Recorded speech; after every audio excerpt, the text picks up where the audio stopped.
Bonjour à tous et bienvenue dans cette nouvelle vidéo. Voilà, on va vous expliquer comment on a fait pour devenir propriétaire avant nos 30 ans. Voilà, parce que moi j'ai eu 30 ans en février et toi t'es encore loin de les avoir. Ouais. Parce que tu vas avoir 28 ans cette année, c'est ça? A priori. Voilà. Bref, il connaît jamais son âge. Donc du coup, moi je vais plutôt vous faire l'historique en fait de comment on a voulu avoir ce projet, depuis quand on cherche, tout ça. Et puis Romain il fera lui plutôt la partie financière et Conseil. Et voilà, conseil et puis la partie chiante quoi. Ouais. Et la partie qui intéresse le banquier quoi. Voilà. Après si vous aimez les histoires de vie, ça sera ma partie quoi. Donc voilà, si vous en avez rien à foutre de notre vie, vous pouvez passer à la partie directement à Romain. Impeccable. Voilà. Donc alors du coup avec Romain on est en couple depuis plus de 6 ans maintenant. Après, ça fait 6 ans et demi là. Donc on a dû commencer à chercher une maison, on va dire 2 ans après s'être mis ensemble. On avait vraiment pour projet de vivre à la campagne, tout ça. On commençait s'intéresser à l'autonomie. Après on voulait surtout devenir maraîcher au début. Voilà, donc on cherchait une maison dans laquelle ce soit possible de devenir maraîcher, mais on voulait pas des terres agricoles parce que c'est tellement dur de pouvoir faire construire. Et pour nous, c'était impensable de ne pas habiter sur le lieu de l'exploitation, sachant que maintenant beaucoup de terres sont vendues sans l'habitation, puisque voilà, les gens vivent dedans, donc ils veulent pas partir parce qu'ils sont à la retraite, ce qui est aussi compréhensible. Donc du coup on voulait au début chercher dans les Cévennes puisque c'était la région coup de cœur, tous les deux on adore Florac, toi t'as fait tes études là-bas. Voilà, je fais mes études là-bas, ça m'a beaucoup plu et ça reste proche de notre famille et un coin très campagne quoi. Donc on s'est dit ça serait très bien les Cévennes. Et en altitude aussi, donc avec un peu plus de fraîcheur puisque voilà, déjà il y a 6 ans on mourait de chaud dans le sud-est. Donc voilà, on cherche à ce niveau-là. Mon père qui nous dit que lui, il aimerait bien faire un investissement immobilier. Et donc, ça pourrait être une façon aussi de nous aider en achetant un vieux corps de ferme et en le retapant et en faisant en sorte que, puisque j'ai un frère et une sœur, il y ait une habitation pour eux aussi. Qu'ils auraient sûrement pour des vacances ou quoi, mais enfin ils voulaient que on soit parce que ça soit équitable quoi, qu'on ait chacun la même chose. Donc on commence à chercher ça, mais en fait on se rend compte que les Cévennes c'est super hype et que c'est donc super cher, qu'on a des ruines à je sais pas, 50, 60 000 euros. Ouais, c'est ça. Et il y a vraiment, absolument tout à refaire. Tout à refaire. La première qu'on a visitée, en plus, c'était Marvejols. C'est quand même, c'est la Lozère Nord. Donc, c'est pas le plus attractif au monde. Et je crois que c'était cher, celle-là. Hein. C'était cher. Mine de rien, en voiture, ça commençait à faire long aussi par rapport à nos proches. Et il y a tout à retaper. Et le problème en Lozère, c'est que donc déjà, c'est très cher, malgré tout. Et au final, il y a quand même il y a peu de ventes. Peu d'annonces, peu de ventes et d'achats. Du coup, c'est un peu bloqué, quoi. C'est un peu compliqué. Voilà, puis cette maison, en plus, voilà, il fallait quand même refaire carrément le sol, les plafonds, enfin tout. On pouvait même pas aller visiter l'étage parce que on risquait notre vie en fait en faisant ça. Il y a l'électricité, l'eau, il y a eu tout à refaire, ouais, puisqu'il y a rien qui... Tout à refaire. Et puis en plus, c'était que la partie habitation était vraiment minuscule. Et que si on voulait avoir une maison décente, parce que là vraiment, je sais pas, elle devait avoir 20 mètres carrés quoi. Ouais. Avec chambre en mezzanine, bon. Et après, à côté de ça, il y avait une immense grange, mais en même temps, c'était dommage d'utiliser la grange pour l'habitation. Enfin, bon, bref. Au final, du coup, ça nous a pas plu. En plus, on habitait à côté, on était au milieu de la famille qui possédait les terres. Même les terres agricoles étaient au milieu des terres du fils. Enfin, c'était vraiment bizarre. Je suis curieuse de savoir s'ils l'ont vendu. Et donc ensuite on a trouvé notre maison. Mon père, c'est lui qui avait eu un coup de cœur, il voulait vraiment qu'on fasse une offre alors que nous on était non, ça ne nous plaît pas. On se voit pas là. Donc voilà, après on avait cherché de notre côté aussi une maison, mais elle était bien au-dessus de nos moyens. Et en plus, en photo, on croyait qu'elle était nickel. En fait, elle était dégueulasse. Elle est... Tu sais, c'est celle Ah où oui. on voulait faire gîte hein, à l'étage. Et en fait, les chambres étaient minuscules. Mais Ouais. ils avaient dû prendre ça à la GoPro, là, avec un grand angle. Ça avait l'air immense en photo. Et puis, avec un parquet nickel et tout. Alors qu'en vrai, c'était vraiment pourri, quoi. Ça. Donc ça, on l'avait visité avec nos 2 familles en plus et on était trop dégoûtés d'avoir fait déplacer tout le monde pour un truc comme ça. Il y avait une vue complètement dingue Ouais, par par rapport contre, par la vue était magnifique. Puis le voisin le aussi, voisin qui voulait pas qu'il y ait des gens qui viennent habiter. Ouais, parce que vraiment, enfin, c'était comme sur un immeuble, quoi. Les balcons, ils communiquaient. ouais c'était nettoyé. Ouais, voilà. Il y avait juste une petite barrière et en fait, il a laissé son chien nous aboyer dessus. Et Pendant tout le temps, on était là. Mais enfin, moi, moi j'adore les chiens donc j'ai même pas mal pris le truc. C'est après Romain qui m'a dit non mais quand même il avait l'air dégoûté qu'on soit là et tout. Enfin bref. Ouais, ça vous donne des indications sur le voisinage. Voilà. Pareil, vers Camarès, là, il y a un mec qui s'est bien joué de la flûte ou d'instruments dès qu'on est arrivé dehors. Ah oui, il a sorti la débroussailleuse aussi et tout. Ouais, voilà. Enfin, là, on sent qu'on n'est pas les bienvenus, quoi. C'est bien, mais c'est intéressant de voir ça, de voir comment réagissent les voisins quand vous visitez tout ça. Ça vous donne un bon indice de ce qui va se passer après. Ouais, quoi. des 30 prochaines années, quoi. Voilà. Du coup, on a continué nos recherches, on a laissé tomber les Cévennes parce que bon bah voilà, c'était hors de notre budget. On avait des situations qui n'étaient pas du tout les mêmes que quand on a acheté au final. Oui. Parce que toi, tu travaillais encore à l'INRA. Ouais. Moi, je pense que je travaillais pour l'association, mais je sais plus quel type de contrat j'avais. Je devais avoir un truc un peu précaire. Et donc, du coup, on a réfléchi, on a continué à visiter des trucs, je pense, un peu partout. Et après, au bout d'un moment, on a regardé une vidéo où c'était un mec qui disait où est-ce qu'il fallait vivre en France, en gros, par rapport à tout plein de petits trucs, genre... de critères pour des projets d'autonomie, en particulier. Voilà. Donc, par rapport au soleil, à la pluie, aux emplacements des centrales nucléaires, des centrales électriques, enfin, bon, moi, voilà. Le mec, il avait vraiment fait un truc pas mal. On essaiera de retrouver la vidéo pour la mettre en description. Et donc là, on avait déjà commencé à réfléchir à l'Aveyron, puis ça a confirmé qu'on voulait aller en Aveyron. On savait pas où dans l'Aveyron, c'est quand même vaste, et entre le nord et le sud, on n'a pas du tout le même climat, mais voilà, c'était par là qu'on voulait aller. Donc en fait, c'est l'année dernière, on a eu enfin des vacances communes pour la première fois de notre vie. Donc on a eu une semaine, on a pu partir en road trip. On avait juste pris une tente, puisque nous n'avons pas d'argent. On ne va pas le dépenser comme ça. Voilà, c'est ça. Bon, on voulait mettre l'argent dans la maison. Donc, voilà. Du coup, on n'a pas voulu en dépenser pour la trouver. Donc, on a pris une voiture, une tente, et on a dormi dans des campings comme ça, quoi. Pendant une semaine, on a profité pour visiter 3 maisons qu'on avait vues. Et le road trip, c'était dans le côté Aveyron, en fait. Dans tout l'Aveyron, en fait. Voilà. On a fait l'Aveyron de long en large. Oui. Même aussi pour visiter, pour voir si vraiment, ça nous plaisait sur le papier, mais est-ce que ça nous plaît aussi quand on y est. Sachant que, voilà, en plus, quand on allait dans le nord de l'Aveyron, on s'est tapé la pluie et tout. Enfin, on a vu que c'était pas le sud-est, quoi. Ouais, c'est notre univers, le Nord-Aveyron. Ouais. Après, moi, j'aimais beaucoup le Brac, mais bon, voilà. Oui, c'est magnifique. vrai que on se dit déjà, en été, c'était pas très agréable.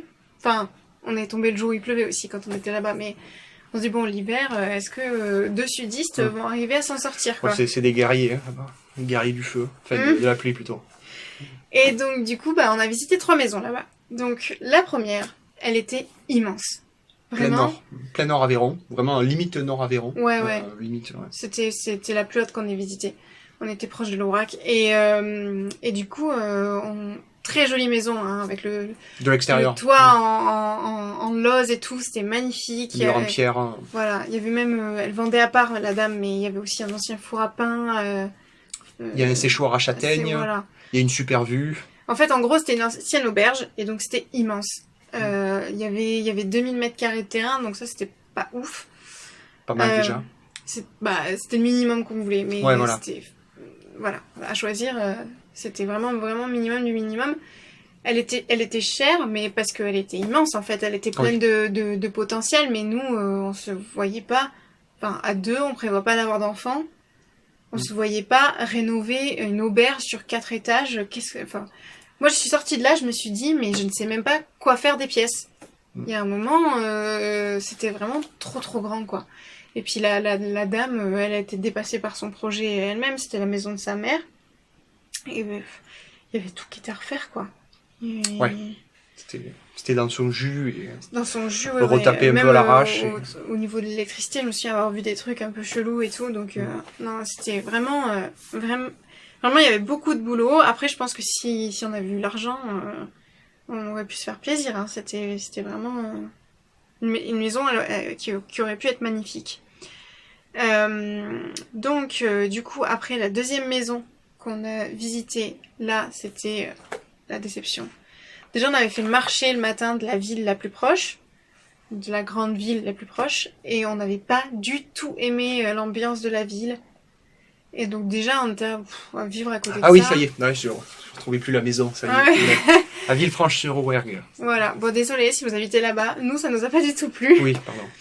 Et donc du coup, après on a visité la maison, elle était au bord de la départementale. Mais vraiment collé, quoi. Oui, collé à la départementale. Collé à la départementale. Le terrain, c'était une pente comme ça. Je pense que c'était dans les 2000 mètres carrés aussi. Et c'était derrière la maison, derrière la départementale. Voilà. Et c'était, mais vraiment comme ça. On se dit, mais qu'est-ce qu'on... Enfin, même les personnes qui avaient ce terrain-là, ils en faisaient rien, quoi. Ouais.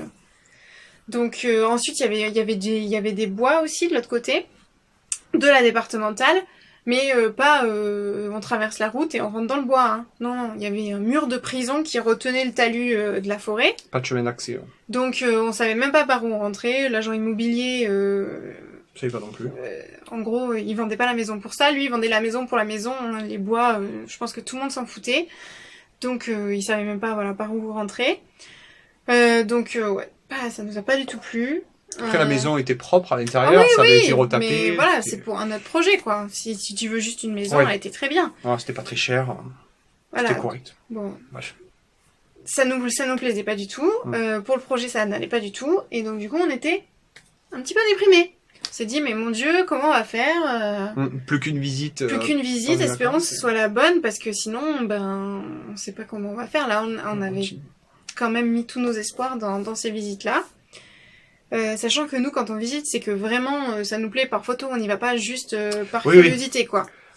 Donc c'est pour ça qu'il n'y en avait que 3, mais c'était vraiment celle qui sortait du lot en photo, et voilà.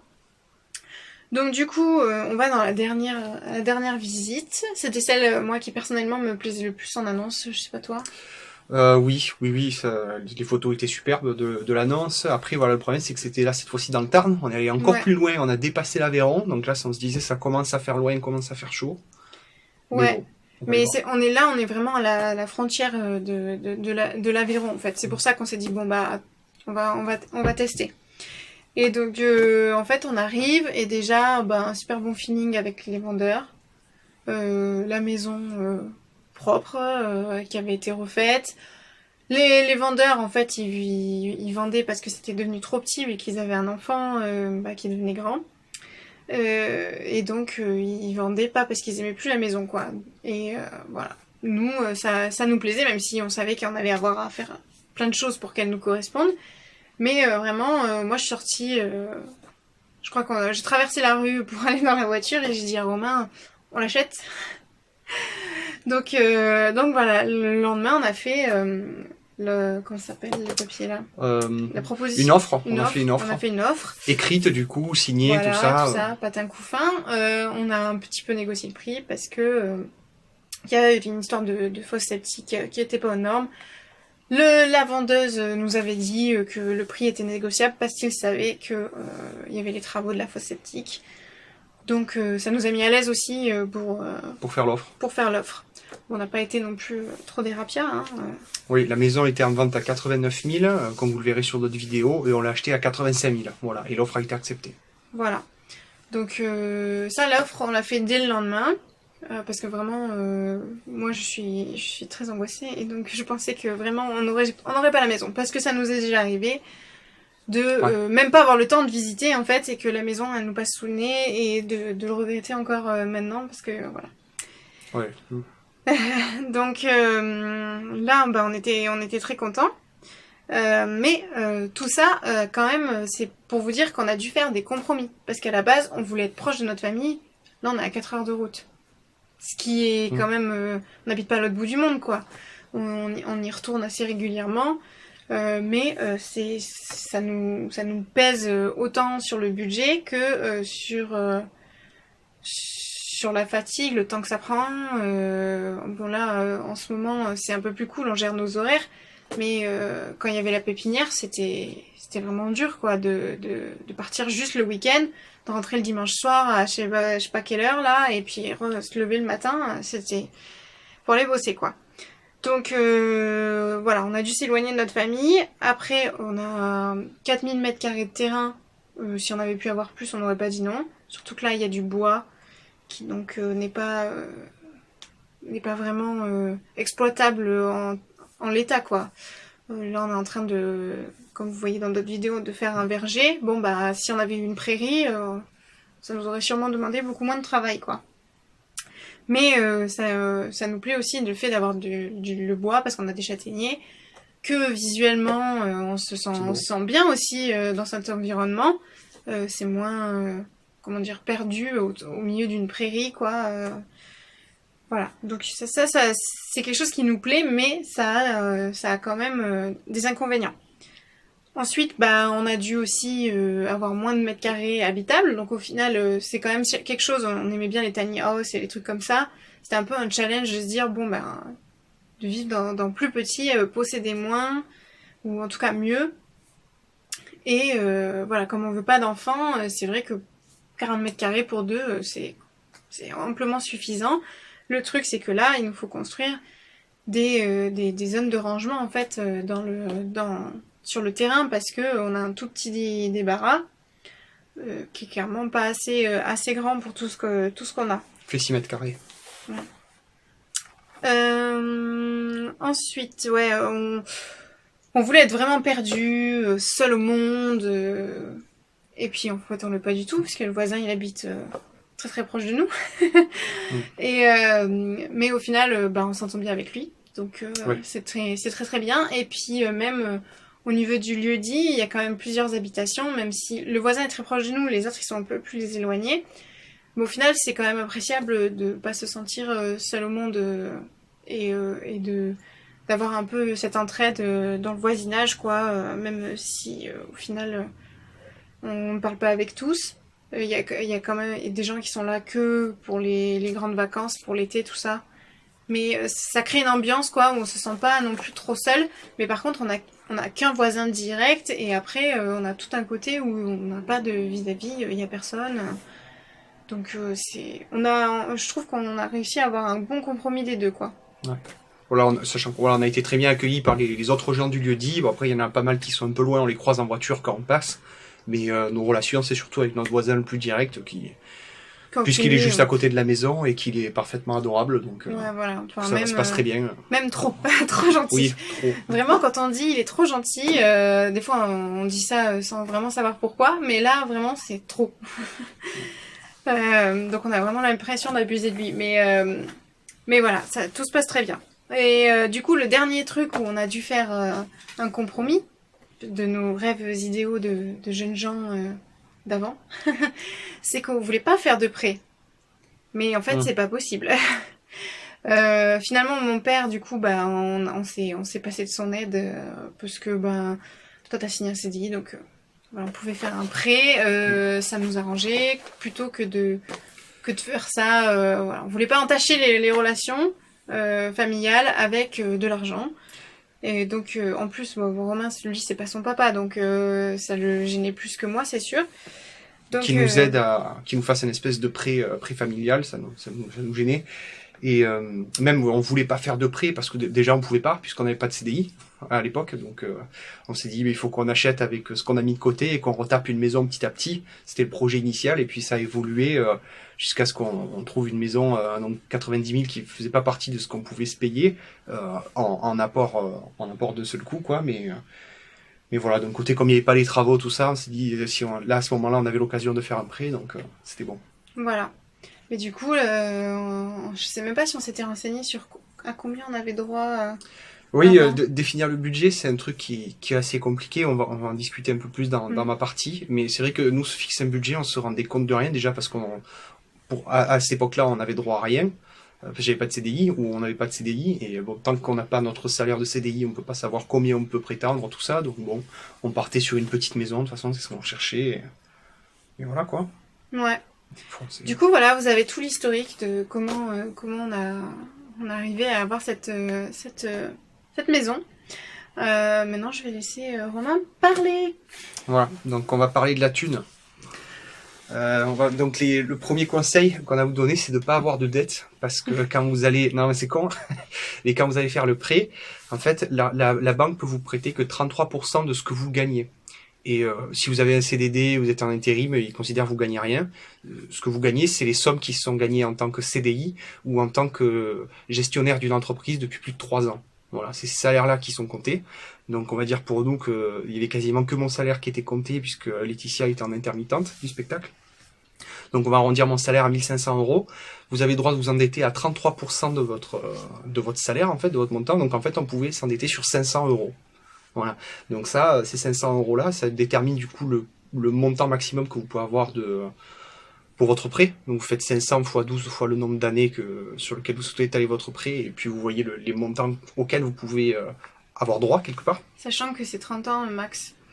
30 ans, 20, alors 30 ans, je sais pas, 25 ans sûr, 27 sûr, 30 ans, je sais pas. Ouais, Encore. Ouais. ça existe peut-être plus. Mais vous avez quand même, vous pouvez pas vous dire, bah, je vais emprunter sur 50 ans, quoi. Il y a aussi Ouais, il y a une limite, un quoi. palier d'années. Ouais, et puis vous avez certainement pas envie d'être endetté tout sur toute cette durée, quoi. Parce que si vous achetez la maison à 30 ans et que vous avez 50 ans de prêt, t'en sors pas.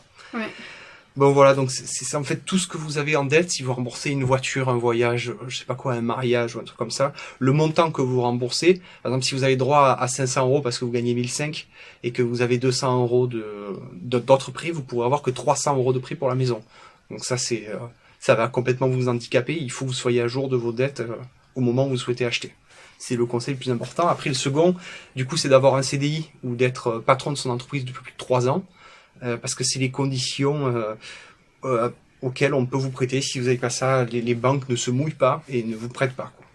Malgré le fait que vous puissiez avoir un gros apport pour la maison, ou que par exemple vous êtes dans une location depuis une dizaine d'années, que vous payez 700 euros par mois et que vous avez besoin d'un prêt de 300 euros, eh bien la banque ne vous fera pas confiance pour pouvoir assurer ce prêt jusqu'à la fin, alors que pourtant vous vivez avec un loyer 2 fois plus cher et que voilà, ça peut paraître bizarre, mais ça marche pas avec eux, quoi. Mais ça, c'est important ce que tu dis sur l'apport, parce que nous, on pensait vraiment que le fait qu'on ait beaucoup d'apports, puisqu'on a apporté 50% de la somme de l'achat, C'est ça. on pensait vraiment que ça serait les doigts dans le nez, quoi. Qu'ils verraient qu'on est des gens sérieux et qu'ils pouvaient nous faire confiance. Mais en fait, pas du tout. Ce que te disait la banquière, c'était que ça allait accélérer l'acceptation du dossier si on remplissait toutes les autres conditions. C'est ça. C'est une aide pour l'obtention du prêt, d'avoir de l'épargne, d'avoir un gros apport, mais c'est pas du tout... Si vous n'avez pas des revenus sûrs, réguliers et mensuels, la banque, elle s'en fout, quoi. Et bon, ces revenus peuvent être modestes, hein, mais ils veulent juste des revenus sûrs et réguliers. Voilà, c'est tout. Donc là, en plus, les montants de prêt, donc les 33% qu'on parlait, donc si vous gagnez 1500 euros, vous pouvez avoir droit à 500 euros de mensualité par mois. Et c'est pas 500 euros, enfin, il faut compter l'assurance dedans. Nous, pour vous donner une idée, on a 7 euros par mois d'assurance, donc c'est pas tout à fait 500 euros. On a droit à 443 euros par mois qui vont être consacrés au crédit, quoi. Voilà, ça, c'est un peu spécial. Après, ce qu'on vous recommande, c'est d'être carré dans vos comptes. En fait, quand vous allez faire la demande de prêt, on va vous demander vos relevés de compte sur les 3 derniers mois. Et en fait, ils vont regarder si les lignes de prélèvement, si tout est net, si tout est propre et si tout est exemplaire. S'il y a une ligne française des jeux parce que vous jouez au loto ou des trucs comme ça va pas plaire aux banquiers. Il faut vraiment, si du coup vous avez des loisirs ou des trucs qui sont un peu chers et qui pourraient être considérés par un banquier comme étant un peu du luxe ou un peu exagéré, le mieux c'est que vous retirez cet argent en liquide et que vous payez ces loisirs-là en liquide, quoi, pour pas que ça apparaisse sur le relevé de compte et que ça fasse peur aux banquiers. Voilà.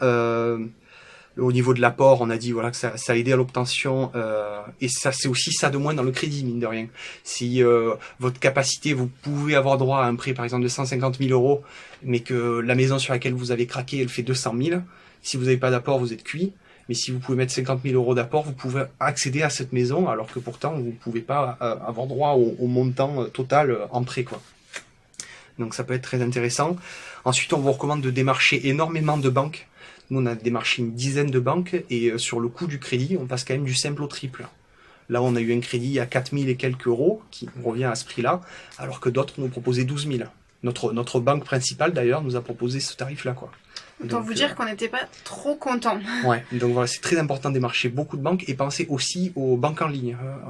Donc je vais pas les citer, mais vous regardez ça souvent comme, en fait, ils n'ont pas des locaux physiques, c'est des banques qui ont besoin de moins d'argent pour fonctionner, et du coup, ils proposent souvent des prêts plus attractifs.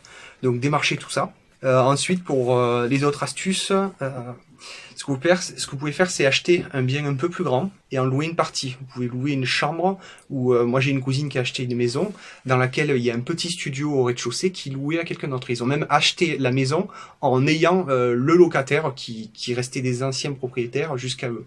Donc ça c'est super, puisqu'en fait au final leur petit studio leur rembourse voilà, une partie du prêt. J'arrivais pas à trouver le mot. Donc ça peut être intéressant. Ensuite, alors ça c'est une petite astuce, quand vous allez faire la demande de prêt, on va vous demander si c'est une résidence principale ou une résidence secondaire. Vous pouvez ruser un petit peu en disant que c'est une résidence secondaire, que vous souhaitez louer cette maison pendant la grande partie de l'année et de venir que pour des vacances. Ça va aider la banque, ça peut aider à l'obtention de votre prêt, parce que comme la banque pense qu'il va y avoir des revenus locatifs, ça les aide, ça rentre dans le calcul en fait tout ça, et ça peut vous aider à obtenir le prêt. Et puis après vous pouvez finir par dire finalement on n'arrive pas à trouver de locataire, on a dû déménager pour y vivre, pour nous enlever notre ancienne location, donc voilà, ne vous inquiétez pas, tout va bien se passer, on va payer les mensualités. Tant que voilà, si vous faites si vous optez pour cette solution-là, il faut que vous soyez complètement en mesure d'être carré sur vos finances et que vous puissiez payer le prêt quoi qu'il arrive, quoi, parce que c'est un peu une petite entourloupe, quoi. Si vous avez des problèmes ou quoi, un procès ou j'en sais rien parce que vous n'arrivez pas à payer vos mensualités, vous risquez d'avoir des problèmes. Donc pour ce truc-là, soyez hyper carré, mais bon voilà, on nous en a parlé de cette technique, ça peut marcher. Et ensuite, la dernière technique, si franchement vous n'arrivez pas à trouver de CDI, vous n'êtes pas patron de votre boîte depuis 3 ans et que c'est très compliqué d'obtenir un prêt, il y a ce qu'on appelle aussi le prêt familial. Donc des amis, des proches ou la famille peuvent vous prêter de l'argent, mais c'est un acte qui est rédigé, c'est déclaré aux impôts, à tout. Là c'est carré, c'est comment dire, c'est pas on se tape dans la main et puis c'est parti, tu me files de l'argent et puis j'achète ma maison comme ça. C'est un truc qui est carré et c'est possible aussi de faire ça, quoi. Si quelqu'un peut vous prêter, vous pouvez définir un taux d'intérêt aussi pour la personne qui vous prête l'argent pour voilà, pour que lui il gagne aussi un petit peu quelque chose, et puis voilà, ça peut se faire. L'autre truc dont tu n'as pas parlé aussi, c'est par exemple, moi j'ai des connaissances qui en fait n'avaient pas de CDI, leur prêt leur revenait moins cher que le loyer qu'ils payaient à ce moment-là. En fait, ce qu'ils ont fait, c'est qu'il y en a un qui allait bosser à McDo. McDo fait apparemment des CDI plus facilement. Et du coup, cette personne a eu un CDI à McDo et a pu faire le prêt de sa maison. Donc ça aussi, si vous êtes dans une configuration où vous êtes sûr d'arriver à payer votre prêt, même si ensuite vous démissionnez de votre CDI, voilà, les banques, ils imposent des règles, il faut savoir les détourner, quoi. Parce que sinon, personne n'y arrive, quoi. Donc là, vous avez un CDI, le temps que tout se fasse, les papiers, les machins, vous continuez à travailler là-bas, et puis après, hop, adieu McDo, et je cherche autre chose. Du moment que vous arrivez à payer votre prêt, la banque, elle va pas vous faire chier. C'est ça. Parce que là, en fait, les conditions que demande la banque, c'est valable en fait jusqu'à ce que vous ayez le montant du prêt qui arrive sur votre compte. Après, une fois que ça s'est passé, le deal est fait, et puis il ne reste plus qu'à vous de rembourser. Mais après, là, vous pouvez démissionner, la banque elle s'en fout tant que vous arrivez à rembourser ce qu'il faut. Oui, parce que la banque elle peut pas vous demander pendant 20 ans de rester au même endroit, votre CDI, parce qu'il faut la rembourser, quoi. Oui, vous pouvez être licencié, il peut se passer plein de choses. Nous, c'est ce qui s'est passé. J'avais la chance d'être en CDI depuis quelques mois. On a demandé le prêt. Moi, je me sentais pas bien dans ce travail. Fallait que je parte. J'ai fait le prêt en disant que je pourrais bosser en télétravail, tout ça. Et puis c'est parti. Au final, j'ai démissionné. Mais voilà, tant que vous pouvez assurer le prêt, vous êtes sûr vous avez gardé une épargne de précaution et vous savez que vous vous démerderez pour trouver un boulot, même en intérim ou à faire n'importe quoi. Let's go. Hein. Voilà. Du coup, notre exemple, c'est aussi pour vous montrer que si on est sérieux avec son argent, parce que là, ce qui fait aussi qu'on a pu faire un prêt, c'est parce qu'on n'avait pas beaucoup à demander. Donc on a quand même donné 50% de la somme en cash, entre guillemets. Enfin, on avait cet argent sur notre compte, quoi. Donc c'est aussi vivre comme une petite fourmi. Des fois, ça a du bon, quoi. Et on se sent pas privé je ne sais quoi. Mais au final, on a pu sortir cet argent-là pour acheter la maison et en économisant en fait tous ces frais sur le crédit. Si on avait si on avait eu la possibilité d'emprunter la somme entière, ça nous aurait coûté peut-être 2 fois plus cher, quoi. Donc au lieu de 4 000, on passe à 8 000, voire plus. Et donc voilà, on se fait avoir, quoi. Donc là voilà, c'était un compromis en fait. On a fait un crédit, mais on l'a pas fait sur la totalité de la somme. C'est un crédit qui va durer 10 ans, donc dans 10 ans, on est propriétaire. Il y a beaucoup de gens qui rêveraient de faire ça, quoi, en ayant des toutes petites mensualités. Clairement, même si on devait louer la maison, on ne payerait pas ce prix-là en mensualité, quoi. Donc voilà. Il y a plein de petites astuces à trouver pour arriver à s'adapter à votre façon de vivre, parce que nous on vit comme ça, on sait très bien que si vous avez des enfants, s'il y a l'un de vous qui est malade, vous pouvez pas faire comme nous, mais peut-être ça vous inspirera et ça vous rassurera aussi sur le fait qu'on peut y arriver, parce que nous, on voyait que des gens qui avaient des CDI et qui faisaient des prêts. Les deux avaient des CDI. Au début, tous les deux, on était précaires, quoi, des contrats en CDD, on savait pas, ça pouvait s'arrêter, on savait pas quand, on savait pas si on allait être renouvelé. Donc voilà. Et au final, il a suffi que Romain, lui, ait un CDI et on y arrivait, quoi. Donc voilà, rien n'était impossible quand on a comment dire, j'allais dire quand on fait des efforts, mais bon, des fois ça marche pas toujours comme ça. Il faut aussi avoir de la chance, c'est sûr. Mais en gros, si vous avez, le moindre petit truc qui peut vous aider, faut sauter dessus, quoi. Et faut pas avoir peur ou se dire mais non, c'est pas possible, on va jamais y arriver, quoi. Donc voilà, c'est pour vous donner de l'espoir, en fait, cette vidéo. De l'apport et un petit CDI, et ça suffit, vous pouvez réaliser votre projet, mine de rien. Voilà. Et puis, c'est sûr qu'il faut faire des concessions aussi au niveau du bien immobilier. Hein. Si on s'était écouté, notre rêve, c'était pas forcément de vivre ici. On a fait aussi des compromis. Donc voilà. Entre tout, on peut arriver à faire quelque chose de bien. Et puis, c'est notre premier achat, ça se trouve, dans 10 ans, on revend et on va ailleurs. C'est pas le but, mais c'est ce qu'on se disait aussi pour se rassurer que c'était possible. Et qu'en fait, c'est pas parce qu'on achète une maison que c'est la maison dans laquelle on va mourir. Il y a aussi la vie qui passe, quoi, et on peut changer d'avis, on peut revendre une maison, voilà, du moment que vous la laissez pas en ruine, ça sera facile, quoi. Donc voilà.